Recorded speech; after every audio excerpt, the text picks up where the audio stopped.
So, may I invite now our President of the Association of Colon and Rectal Surgeons of India, Dr. Niranjan Agarwal, to deliver the presidential speech. Dr. Niranjan has presided over the association as the president for the last 2 years, but in spite of all the hurdles, in spite of pandemic and COVID issues, so he has done a commendable job for the association. It has to be on the records that the maximum number of academic activities were conducted during his tenure period. In spite of, so not only national, but he conducted international academic events, including Fistulocon, Hemorrhoidocon, so during this period. It was an impossible task. Then one more dream which he had was to publish the practice guidelines from the Association for the Surgeons of India and the textbook of Accuracy, Association of Colon and Rectal Surgeons of India. So he took the project last year, and by the grace of God and by his efforts, sincere and honest efforts, we have been able to complete the textbook of the accuracy and practice parameters with his chairmanship and with his efforts and honesty and dedication. So we are going to release the practice parameters and the textbook of the accuracy today in the inaugural function, and all credit goes to Dr. Niranjan Agarwal, our president, sir. Sir, we will be missing you. We'll be missing you, and so we wish you all the best in future. Thank you very much for all your efforts for the association, and we wish that you continue to be a part of us in future as well, for guidance and support. Thank you, and over to Dr. Niranjan. Dr. Niranjan is going to be touching a very, very delicate topic. We have been open surgeons till date, and minimally invasive surgery in the last few years has come in leaps and bounds. And it has changed the way we operate in proctology. It is for him to tell us that is this minimal invasive surgery a good thing or a bad thing? Is it overhyped? What care should we take? Over to Dr. Niranjan. Thank you, chairpersons, for those kind words. At some stage, I started feeling whether the introduction will be bigger than the talk itself. But thank you so much for those good words. The topic for my oration is minimal invasive proctology. Minimal invasive surgery, as the name implies, is surgery through minimum or tiny incisions. And it's been adopted by practically every branch of surgery now. Though they are plagued by a prolonged learning curve and you have to have costly equipment to support that, but they are to some extent well compensated by quicker recovery, lesser pain, better cosmesis, reduced surgical trauma, and a better immune response for healing. They also give the image of a modern approach, and a surgeon who's doing this kind of surgery has got a very enhanced image, and therefore he is more able to convince his patient or sell his surgeries to the outside world. And the same procedure done through a minimal invasive technology earns him more money than he would have done it through an open method. But mind you, all this thing can be only said true if the end result of that particular surgery is matching the traditional surgery, and otherwise it's a gimmick. In minimal invasive proctology, it's a combination of the innovative approaches and the modern technologies, whether you use the lasers or you use the ultrasound, the endoscopes or the plugs, etc., to achieve the goal, which is aimed at minimizing the trauma of the therapeutic effect. Like in hemorrhoids, you use the DG Hall, Doppler guided ultrasound.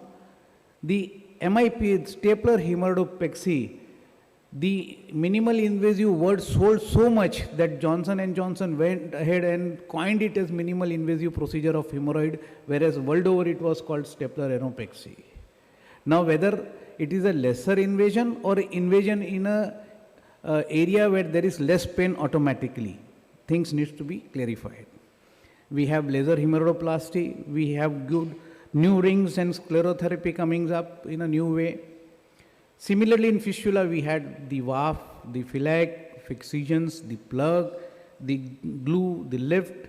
And in fissure, again, people are doing more and more laser. Some are doing Botox. It's an injection. Whether giving any kind of injection can be termed as a procedure really needs to be discussed. And pilonidal sinus, the endoscopic procedure, the laser procedure, or a mix of both. And in some other diseases such as warts or polypectomy, etc., minimal invasive surgery, proctology is here to stay. But then, what is the doubt? Why they are not being accepted completely? Probably the myths created are much more than the realities, and it is my duty today, before I leave the association as the president, to clear the myths and the reality. Before I make the presentation, I must acknowledge the support of Dr. Kamal Gupta, Dr. Kushal Mittal, and the evergreen friend of all of us, Google Master, for helping me make this talk. I must admit, more than science, this is more of an ethical talk, and there are no bias from my side against or for any particular technology. Now, when I started making this talk, I started searching my good friend. And the first thing when I write minimal invasive proctology, these are the things which comes up to my screen. It's a screenshot, you can see that. I have hidden the names for obvious reasons. But what is it says? No cut, no stitches, completely painless procedure. The other one says 100% safe and effective piles treatment. Then sometime before COVID, we used to get some newspapers at home.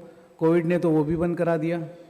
Then this kind of newspaper gives some article which reflects a particular modality or a surgery as the best. Somebody was suffering for 3 years and somebody got this procedure, and the 100% suffering from Bangladesh got well, or somebody from Egypt comes to well, and painful to pain-free in 30 minutes. Wow.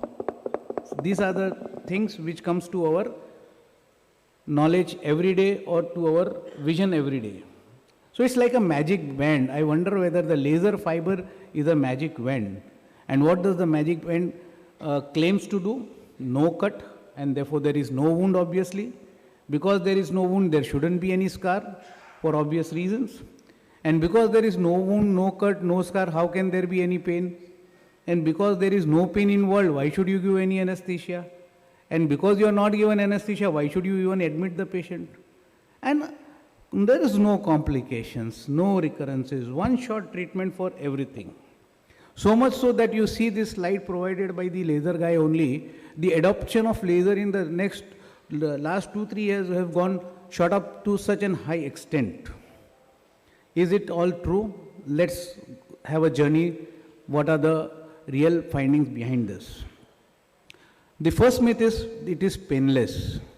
Now, painless and less pain, are it the same thing or two different things? One procedure can be less pain, but is it painless completely? No. If you see the literature, which I am going to show you at the end, all the VAS scores in all these procedures, there is some kind of pain, and the VAS scores differ from 4 to 5 in the initial 24 hours, and they slowly subside. How can there be no pain? You can get pain because you are entering the laser fiber to a sensuate area. There is thermal energy which is released, which is going to cause some burn and some damage, which can cause edema, thrombosis, etc. Even in hemorrhoids, my previous speaker today morning spoke about 31% chronic pain in MIPH or the stapler, where there is no cause known. So how can we call them painless?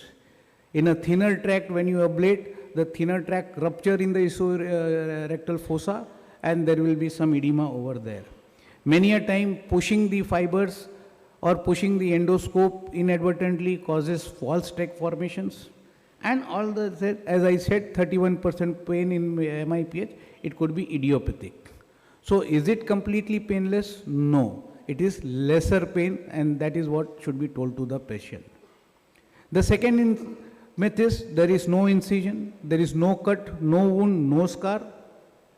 Is it lesser cut be claimed as no incision at all? In fact, in pilonidal sinus surgery, you in fact make another iatrogenic opening. You make a cut so that you can clean the whole tract and ablate that.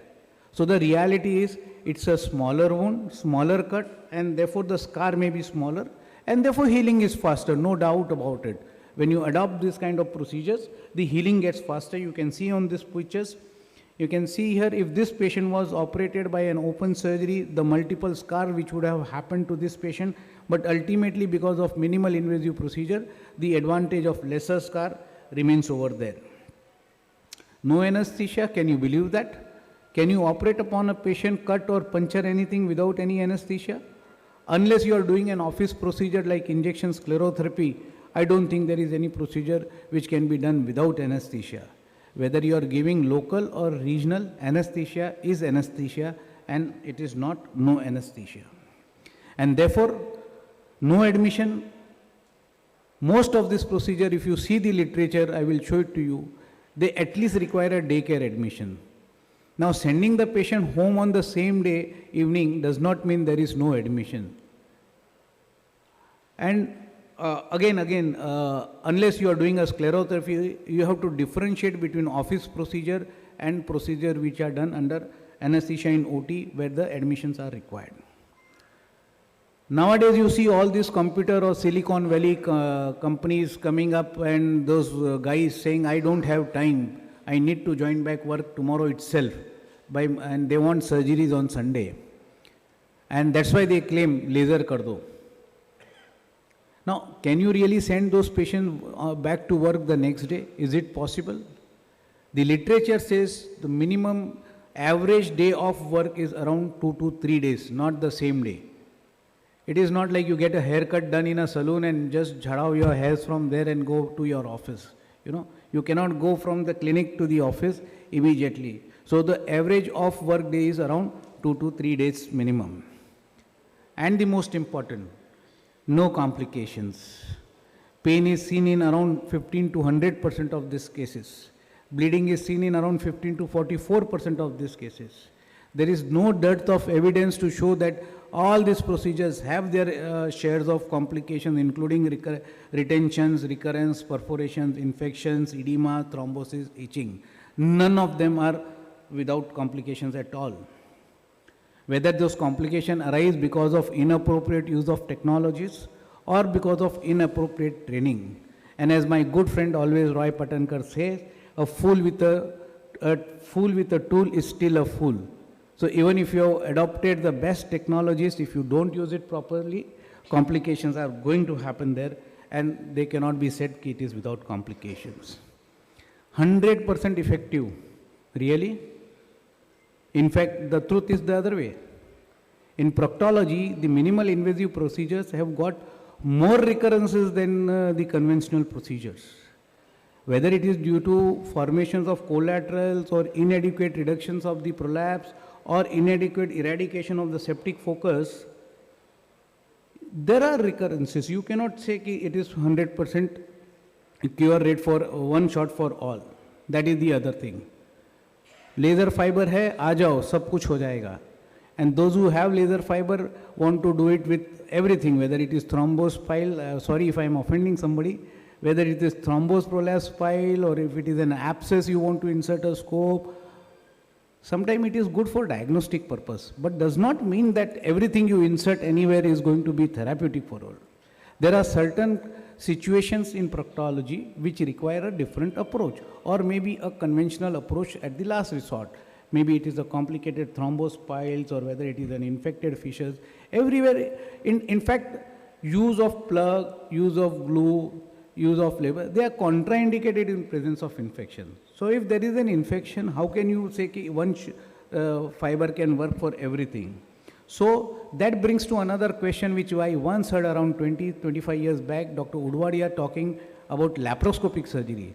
Whether the presence of a technology or whether the possibility of doing a procedure by one modality can be an indication of doing that surgery by that modality.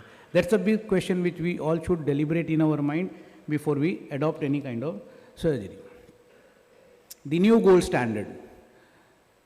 The way it is projected that if you don't have this or if you don't do this, you are left out. And many of my colleagues sitting behind, they must be feeling, अरे मेरे पास laser नहीं है, मैं क्या करूँ, मेरे patient जा रहे हैं, ये जा रहे हैं. Friends, I will tell you the reality.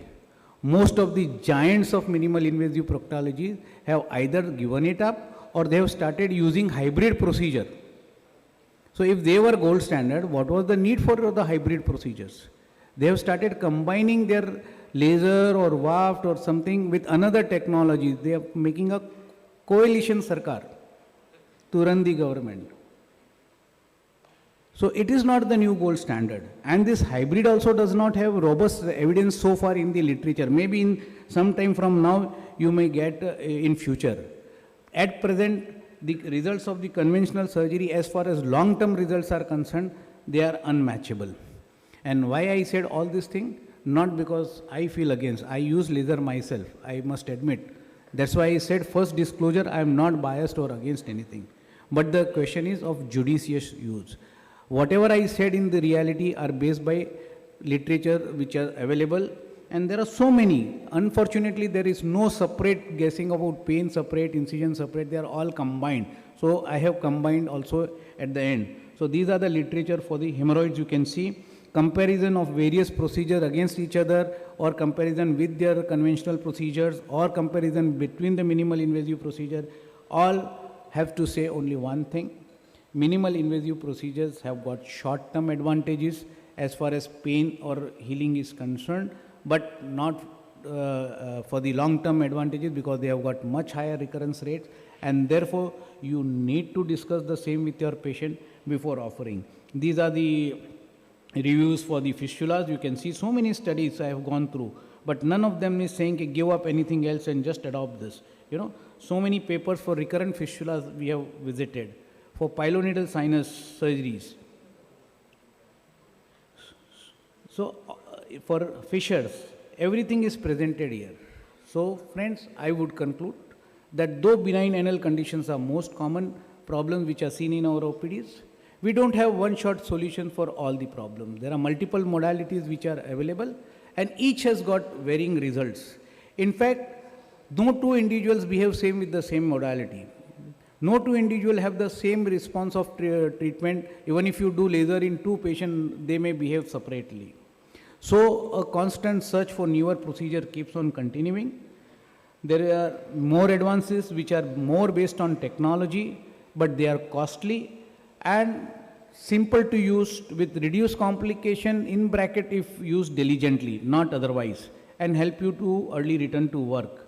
They can be offered as the first line of treatment, especially in complex proctological cases where traditional surgeries could prove very morbid.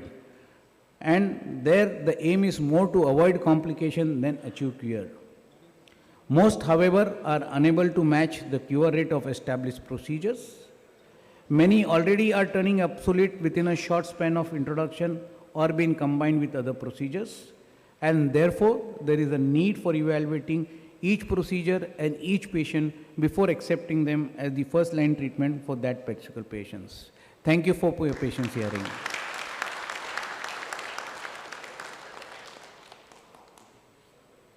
Thank you, Dr. Ranjan, for that lovely talk. And Dr. Kamal, please come on stage. We would like to felicitate you with a plaque.